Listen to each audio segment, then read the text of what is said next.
Hello friends, कैसे हैं आप सब। स्वागत है आपके अपने YouTube channel study with RPL पर। फ्रेंड्स, ये जो वीडियो आप देख पा रहे होंगे, ये जो एनटीपीसी का अभी सीबीटी 2 हुआ था, इसका क्वेश्चन पेपर के साथ साथ आंसर की है। ओके, तो ये मैं आपको बताऊंगा कि अगर आप ग्रुप डी का अभी एग्ज़ाम होने वाली है, पता होगा आपको, हल्ला फुल चल रहा है और उसका टाइम टेबल भी आ गया है शायद, है ना। तो ये आपको वीडियो को अंत तक देखना है और आप हमें कमेंट बॉक्स में बताइए कि आप कितना कर पा रहे हैं। ओके, तो चलिए फ्रेंड्स, हम वीडियो को स्टार्ट करते हैं। आपको एक बात और बता दूं, इसमें खाली मैंने जीके और जीएस को कवर किया है, बाकी रीजनिंग और मैथ्स को आपको दूसरी वीडियोस में मिल जाएगा। ओके, तो आप चैनल को प्लीज़ सब्सक्राइब कर लीजिएगा ऐसे ही वीडियोस पाने के लिए, और बेल आइकन पे भी प्रेस कर लीजिए ऑल पे। ओके, ये जो आंसर की है ये लेवल 2 का है और आप देख पा रहे हैं ये हमारे एक मित्र हैं संजय कुमार साहू, इनका हुआ था लेवल 2 का। ओके, और लेवल 3 का आपको मिलेगा, इन्हीं का आंसर की है और आप देख पा रहे होंगे सेंटर भी आपको दिख रहा होगा। तो चलिए फ्रेंड्स, बिना टाइम वेस्ट किए हम चलते हैं क्वेश्चन की ओर। भारतीय शास्त्रीय गायक पंडित जसराज इनमें से किस घराने से संबंधित है। ओके, तो फ्रेंड्स, इनका जो घराना है वो है मेवात घराना। ओके, तो ऑप्शन 3 नंबर है इसका सही जवाब, मेवात। राय निम्नलिखित में से किस राज्य का एक प्रमुख लोक नृत्य है। तो फ्रेंड्स, ये जो राय लोक नृत्य है ये है कहाँ का, मध्य प्रदेश का। तो ऑप्शन दूसरा होगा इसका सही जवाब। मुस्लिम लीग ने निम्नलिखित में से किस वर्ष में मुस्लिम बहुल क्षेत्रों के लिए एक स्वायत्तता के साधन की मांग करते हुए एक प्रस्ताव पारित किया। तो फ्रेंड्स, मतलब सीधा सीधा बोल रहे हैं कि मुस्लिम लीग ने पाकिस्तान की मांग, या फिर यही तो जो स्वायत्त क्षेत्र था मुस्लिम बहुल क्षेत्र, इसी को अभी हम क्या बोलते हैं, पाकिस्तान बोलते हैं। तो उसी की मांग कब किया था, तो 1940 में मुस्लिम लीग ने ऐसे क्षेत्र की मांग की थी। तो इस क्वेश्चन का हो गया सही जवाब option 4, 1940। Mount Abu hill station निम्नलिखित में से किस पर्वत श्रेणी में स्थित है। तो फ्रेंड्स, ये जो माउंट आबू है ये किस में, अरावली पर्वत की श्रेणी में। तो ऑप्शन ए इस क्वेश्चन का हो गया सही जवाब। वर्ष ब्लैंक में एनआईपी नई औद्योगिक नीति में संशोधनों के माध्यम से उद्योगों की एक छोटी सी सूची को छोड़कर सभी परियोजनाओं के लिए औद्योगिक लाइसेंसिंग को समाप्त कर दिया गया था।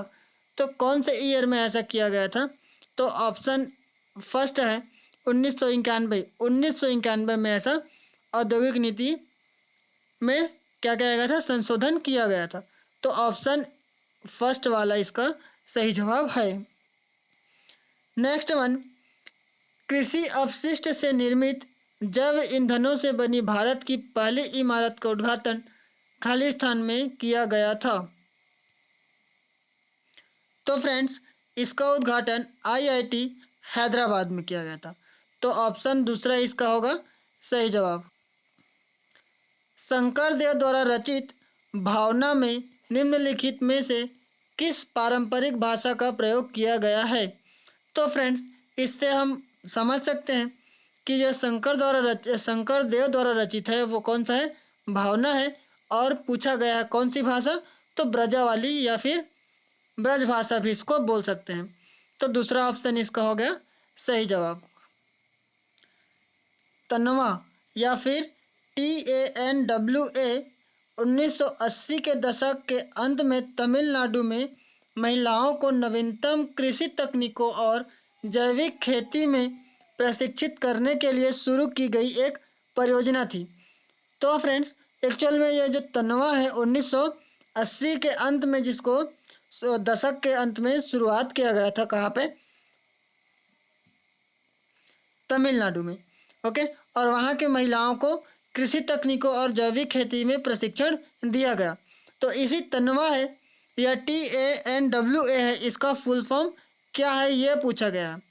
तो फ्रेंड्स सीधा हम आपको आंसर बताते हैं। इसका आंसर हो जाएगा तमिलनाडु वुमेन इन एग्रीकल्चर, तनवा। ओके, तो ऑप्शन नंबर जो 4 है यही इसका क्या है, सही जवाब है। आई होप कि आपको वीडियो अच्छी लग रही होगी। और ये आपको जो ग्रुप डी के लिए है इसको आपको एकदम बेसिक के जैसे देखना है। ओके, ये आपका मान लीजिए मॉक टेस्ट जैसे हो रहा है। 37 अंश सेंटीग्रेड या 37 अंश सेल्सियस तापमान लगभग ब्लैंक के बराबर होता है। तो फ्रेंड्स आपको पता होगा, अगर फ़ारेनहाइट में हम देखते हैं तो 37 अंश को हम 98.6 फ़ारेनहाइट के बराबर होता है। तो ऑप्शन तीसरा वाला इसका है। नेक्स्ट है, ये जो है एक करंट अफेयर का वीडियो है, करंट अफेयर से क्वेश्चन है। किस देश ने ब्राजील को हराकर अंतर्राष्ट्रीय पुरुष फुटबॉल चैंपियनशिप कोपा अमेरिका का 47वां संस्करण जीता था? तो फ्रेंड्स ये है अर्जेंटीना। अर्जेंटीना ने ब्राजील को हराकर ये जो चैंपियनशिप था वो जीता है। तो दूसरा इसका सही जवाब है। मैग्नेलियोफाइटा पुष्पी पादप होते हैं जिन्हें क्या कहा जाता है? तो फ्रेंड्स उन्हें कहा जाता है एंजियोस्पर्म्स। ओके, मैग्नेलियोफाइटा को हम क्या क्या बोलते हैं? तो एंजियोस्पर्म्स भी बोलते हैं। आर्थिक लाभ कमाने के लिए वस्तुओं या सेवाओं के उत्पादन में उपयोग किए जाने वाले इनपुट को ब्लैंक के रूप में जाना जाता है। तो फ्रेंड्स उसको हम क्या बोलते हैं? उत्पादन के घटक या फिर फैक्टर्स ऑफ प्रोडक्शन बोला जाता है। ये जो क्वेश्चन है ये कौन से पोर्शन से आया होगा, समझ ही गए होंगे, है ना? तो ये है अर्थशास्त्र से। 2011 की जनगणना के अनुसार निम्नलिखित में से किस राज्य का जनसंख्या घनत्व सर्वाधिक था? ओके, तो फ्रेंड्स बिहार का जो दिया हुआ राज्य है इसमें सर्वाधिक जनसंख्या किसका है? बिहार का है। जनसंख्या घनत्व पूछा गया है तो ये इसका पहला वाला बिहार है।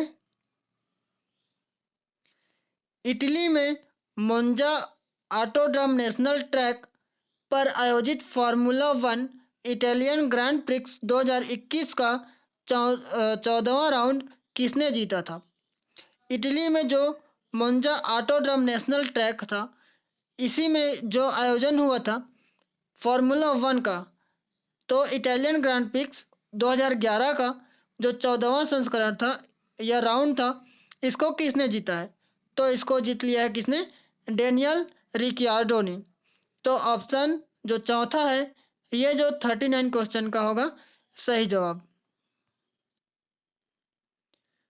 प्राइस सीलिंग का क्या अर्थ है?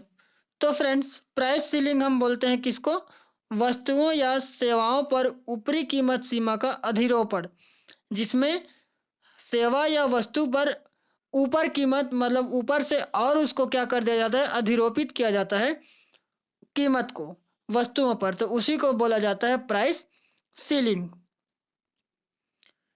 खाली स्थान भारतीय संविधान में निर्धारित एकमात्र प्राधिकारी या प्राधिकरण है जिसे संघ तथा प्रत्येक राज्य एवं केंद्र शासित प्रदेश की सरकारों के आय एवं व्यय के लेखा परीक्षण की जिम्मेदारी सौंपी गई है। वो कौन ऐसा संवैधानिक पद है?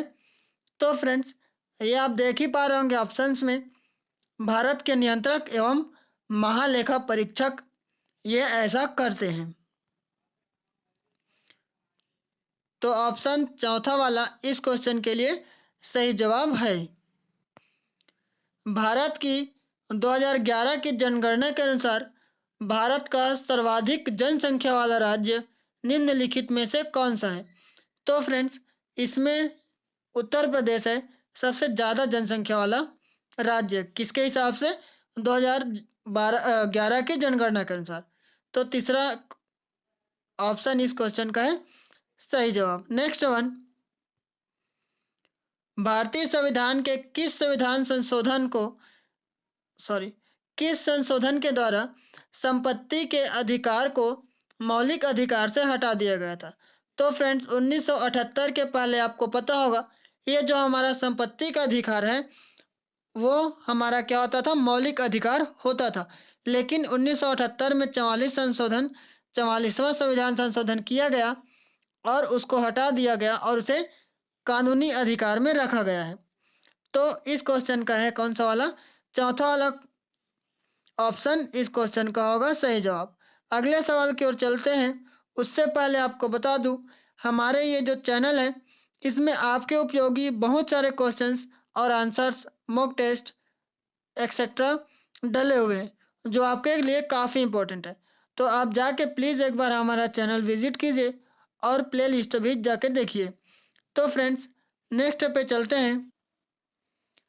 सुनामी का विनाशकारी रूप, जिसे भूकंपीय समुद्री लहरें भी कहा जाता है, सामान्यतः खाली स्थान वाले भूकंप के कारण उत्पन्न होते हैं। तो इसमें उसका तीव्रता पूछा गया है।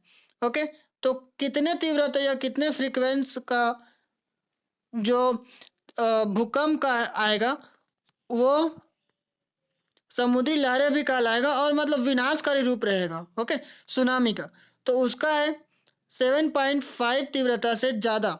ओके, अगर 7.5 तीव्रता से ज़्यादा हो गया तो पूरा विनाशकारी आ जाएगा, सुनामी आ जाएगा। ओके, तो इस क्वेश्चन का सही जवाब होगा चौथा वाला ऑप्शन। ओके, 7. ग्रेटर देन 7.5 तीव्रता। अशोक के अधिकांश शिलालेख खालिस्तान भाषा में थे, जबकि उपमहाद्वीप के उत्तर पश्चिम में पाए गए शिलालेख अरामिक और यूनानी भाषा में थे। तो फ्रेंड्स, अधिकांश शिलालेख किसमें है, उनका प्राकृत भाषा में है। लेकिन जो उपमहाद्वीप के उत्तर पश्चिम में पाए गए शिलालेख हैं वो किसमें है, अरामिक और यूनानी भाषा में लिखे गए हैं। तो इस क्वेश्चन का फिलहाल सही जवाब कौन सा है, दूसरा वाला, प्राकृत भाषा में। गांधीवादी योजना 1944 को गांधीवादी आर्थिक सोच की भावना को अपनाते हुए खालिस्तान ने प्रतिपादित किया था। तो फ्रेंड्स, इसको किसने प्रतिपादन किया था, श्रीमन नारायण अग्रवाल।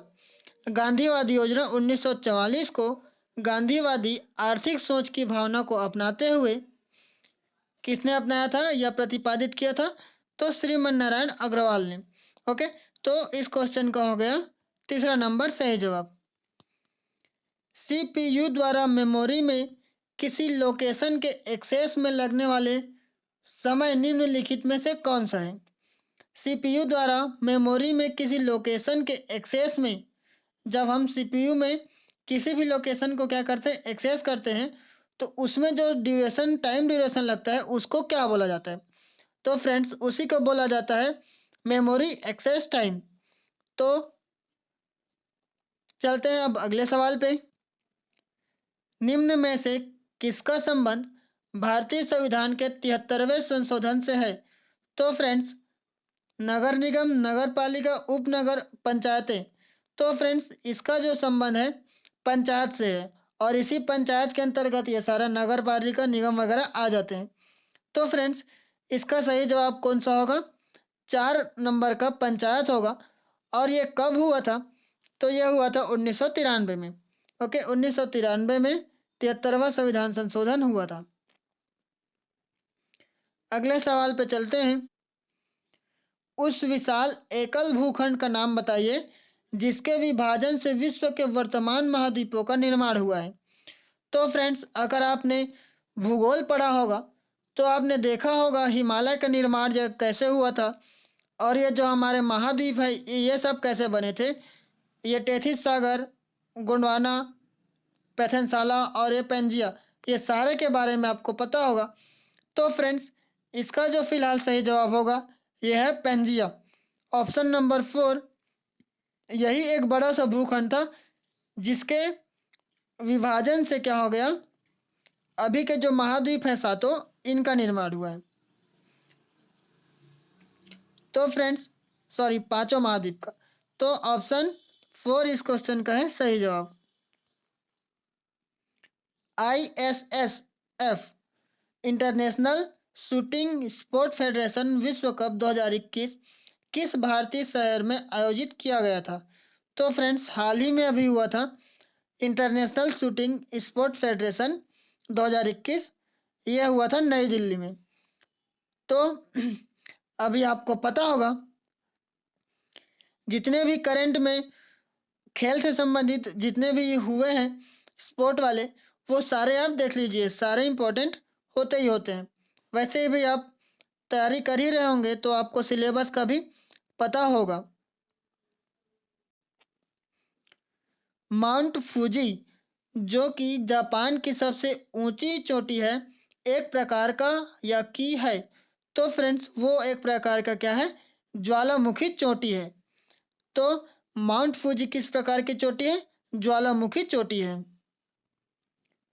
निम्न में से किसने जाति व्यवस्था के अन्याय की निंदा की और सत्य शोधक समाज, सत्य की खोज करने वालों का समाज की स्थापना की? तो फ्रेंड्स इसको डायरेक्ट सत्य शोधक समाज के संस्थापक कौन है ये भी पूछा जा सकता है। तो फ्रेंड्स इसका सही जवाब आप देख पा रहे होंगे, ज्योतिराव गोविंदराव फूले। भारतीय संविधान के किस संशोधन द्वारा भारतीय संविधान में भाग 9 जोड़ा गया था? तो फ्रेंड्स ये वही है जो 73वां संविधान संशोधन हुआ था। उसी में जब 73वां संविधान संशोधन हुआ तो एक नया भाग जोड़ा गया जिसको हम क्या बोलते हैं, भाग 9 जोड़ा गया था। ओके, तो इस क्वेश्चन का है 73वां संविधान संशोधन सही जवाब। गुरुत्वाकर्षण के प्रत्यक्ष प्रभाव के कारण चट्टानों और भूमि के कणों की अपने मूल स्थान से हटकर किसी निचले स्थान पर एकत्र होने की क्रिया क्या कहलाती है? तो फ्रेंड्स जब गुरुत्वाकर्षण होता है या फिर रगड़ होता है, घर्षण होता है, तो चट्टानों के मध्य जब उनके जो कण हैं तो वो मूल स्थान से हटकर निचले स्थान की ओर क्या करने लगते हैं, एकत्र कर होने लगते हैं। तो उसी को क्या बोला जाता है, वृहद क्षरण या मास वेस्टिंग कहा जाता है। तो इस क्वेश्चन का हो गया पहला वाला ऑप्शन सही जवाब। यहाँ हम देख पा रहे होंगे नेशनल हाईवे से पूछा गया है ना, सॉरी राष्ट्रीय जल मार्ग से पूछा गया है। तो फ्रेंड्स गंगा नदी पर स्थित राष्ट्रीय जल मार्ग संख्या 1 इलाहाबाद को किससे जोड़ती है? तो वो इलाहाबाद को हल्दिया से जोड़ती है। तो ऑप्शन ये दूसरा वाला आप देख पा रहे होंगे, हल्दिया, ये इसका सही जवाब होगा। 11 सितंबर 2021 को किस राज्य सरकार ने तेज तर्रार कवि स्वतंत्रता सेनानी सुब्रमण्यम भारती की पुण्यतिथि को महाकवि दिवस के रूप में मनाया था? तो फ्रेंड्स 11 सितंबर 2021 को जो तमिलनाडु राज्य है, यही की राज्य सरकार ने तेज तर्रार कवि क्या नाम है उनका, सुब्रमण्य भारती, इनकी पुण्यतिथि को महाकवि दिवस के रूप में मनाया था। एकाधिकार तथा अवरोधक व्यापारिक व्यवहार अधिनियम खालिस्तान में पारित किया गया था। तो फ्रेंड्स इसको किया गया था 1969 में, 1969 में एकाधिकार तथा अवरोधक व्यापारिक व्यवहार अधिनियम पारित किया गया था। निम्न में से किस की शॉर्टकट का उपयोग, जब कीबोर्ड शॉर्टकट पूछा गया है कंप्यूटर का, ओके, तो एमएस वर्ड में रीडू ऑपरेशन करने के लिए किया जाता है। तो फ्रेंड्स Ctrl+Y इसका किया जाता है रीडू, हम जब ऑपरेशन करते हैं उसके लिए। किसी अन्य भवन से स्वतंत्र दीवारों और छत वाला ऐसा भवन जिसमें एक ही भूखंड में सभी और खुली जगह होती है उसे जाहिर सी बात है क्या बोलेंगे, पृथक भवन बोलेंगे। तो ऑप्शन फर्स्ट वाला इस क्वेश्चन का है सही जवाब, पृथक भवन। तेलंगाना राज्य निम्नलिखित में से किस राज्य से अलग होकर बना था? तो फ्रेंड्स ये तो क्वेश्चन एकदम ही सिंपल है, ये कब बना था ये आप बताएंगे, और किससे बना था? तो आंध्र प्रदेश से बना था। ओके, तो तेलंगाना राज्य कब बना था ये आप हमें कमेंट बॉक्स में बताइएगा। भारत के किस राज्य में मकर संक्रांति को पौष संक्रांति के रूप में मनाया जाता है? तो फ्रेंड्स ये जो पश्चिम बंगाल है, ये मकर संक्रांति को पौष संक्रांति के रूप में मनाते हैं। सैन्य नर्सिंग सेवा के निम्न में से किस व्यक्ति को राष्ट्रीय फ्लोरेंस नाइटिंगेल पुरस्कार 2020 से सम्मानित किया गया था? तो फ्रेंड्स वो कौन है? ये भी क्या है, करंट अफेयर का क्वेश्चन है। तो वो कौन है जिनको फ्लोरेंस नाइटिंगेल पुरस्कार 2020 सम्मानित किया गया था? तो वो है ब्रिगेडियर एस.वी. सरस्वती। तो friends brigadier S V. Saraswati ji को नर्सिंग की कौन सा वाला नर्सिंग? सैन्य नर्सिंग सेवा, इसी के लिए राष्ट्रीय फ्लोरेंस नाइटिंगेल पुरस्कार 2022 से सम्मानित किया गया है। निम्न में से कौन सा शहर भारत में लौह और इस्पात स्टील उत्पादन के लिए प्रसिद्ध नहीं है? तो फ्रेंड्स ये तो पता ही है आपको, भिलाई, बोकारो, जमशेदपुर, ये सारे क्या है, स्टील या फिर इस्पात के लिए फेमस है। या लेकिन ये जो सूरत है, ये सूरत में ऐसा स्टील प्लांट नहीं है। वह धात्विक खनिज जो बाढ़ के कारण मैदानों या घाटियों में जमा हुए कछारी जमाव से बनते हैं उसे कहा जाता है। तो फ्रेंड्स उसको किस रूप में जाना जाता है? तो उसको हम बोलते हैं प्लेसर निक्षेप। ओके, जो बाढ़ के कारण मैदानी या घाटियों में जमा हुए हुए क्या बोलते हैं? कछारी जमाव को। ओके, तो दूसरा वाला ऑप्शन प्लेसर डिपॉजिट्स ये होते हैं, प्लेसर निक्षेप, उसी को बोला जाता है। ऋग्वेद में 1028 स्त्रोत हैं जिन्हें हम 10 पुस्तकों में वर्गीकृत किया गया है। इन्हें हम क्या बोलते हैं या फिर उसको क्या नाम से जाना जाता है? तो उसी को हम क्या बोलते हैं? 10 मंडल बोलते हैं। तो मंडल टोटल 10 मंडल है। तो ऑप्शन दूसरा है इसका सही जवाब। देश के विभिन्न हिस्सों में नव वर्ष को अलग अलग नामों से मनाया जाता है।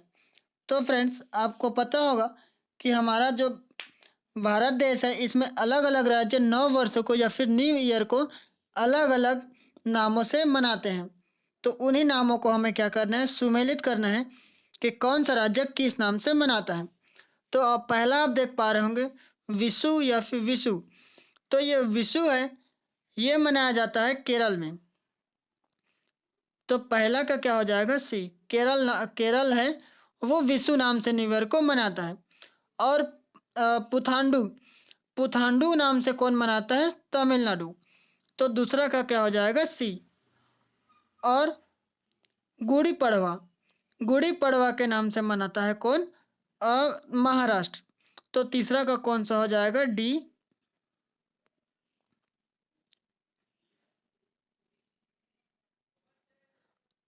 और पोइला बोईसाख पोइला बोईसाख से के नाम से मनाता है पश्चिम बंगाल। तो चौथा वाले का हो जाएगा बी। ये तमिलनाडु, दूसरा का ए। अब चलिए हम देखते हैं ऑप्शंस को, सही आंसर को। तो पहला का सी, दूसरा का ए, तीसरा का डी और चौथा का बी। तो ऑप्शन पहला आप देख पा रहे होंगे ये इसका है सही जवाब।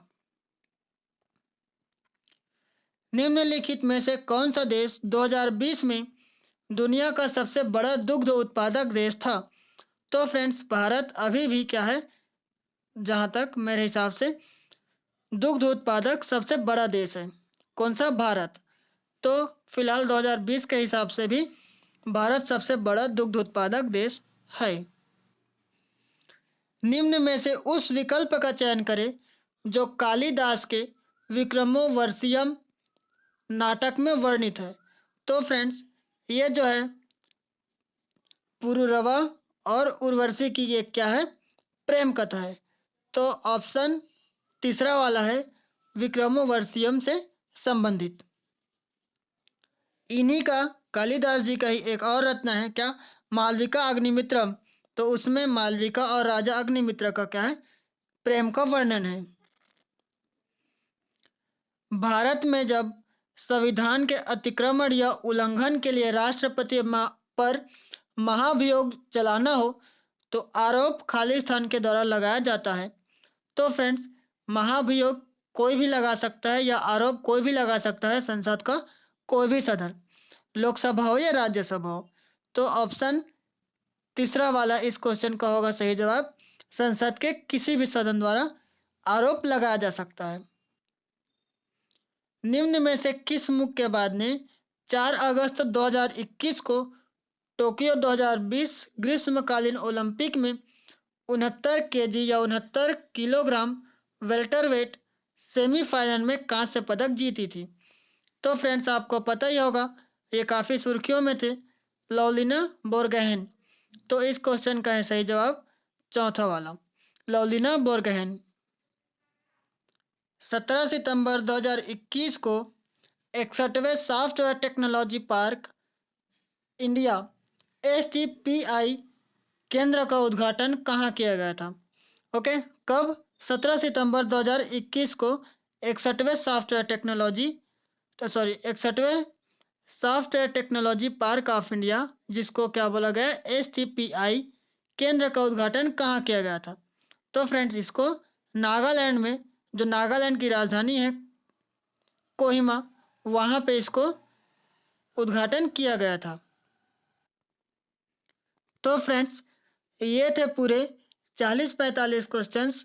अगर आपको वीडियो अच्छी लगी हो तो प्लीज़ लाइक करके अपने फ्रेंड्स में भी शेयर कर दीजिएगा, और आप प्लीज़ कमेंट बॉक्स में बताएगा कि आपने कितना किया। ओके, तो चलिए फ्रेंड्स, मिलते हैं फिर ऐसे ही अगले वीडियो में। तब तक सीखते रहिएगा, सिखाते रहिएगा। जय हिंद, जय भारत, वंदे मातरम।